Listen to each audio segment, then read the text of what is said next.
But anyway, let's go back to Miner Henry for a moment.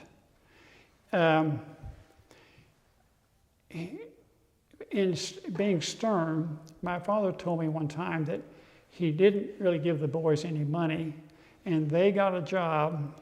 This is rather horrendous to think of. They got a job cleaning spittoons at the pool hall. And they got a nickel every time they cleaned one. They got a nickel. Well, back then, you know, a nickel was quite a bit. And then as they grew up, my grandfather bought them each one a steam threshing machine, you know, and that's a nightmare to run one of those. And my uncle had a one that was called Minnesota Moline.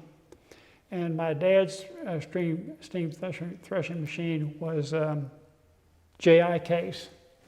And he told him, he said, now boys, if you can't make a living doing something else, you can always run a steam threshing machine. So anyway, process up, we fast forward here. And my dad started, he was born in 1914. And my uncle was born in 1917. And so my dad started his academic career at OMA, and he didn't do well. But so he decided he'd transfer to the University of Oklahoma, and he still didn't do well. So he came home, and he wanted to continue his education. And my grandfather told him, he said, son, I'm going to give you one more chance, or it's the steam threshing machine. And so he went to University of Arkansas and got pretty well healed up academically, so on and so forth. Well, by that time, my uncle had gone to the University of Oklahoma.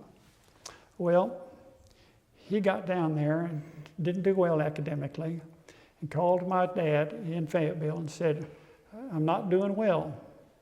And he said, come on over here to Arkansas and get healed up. So he went to Arkansas, but he did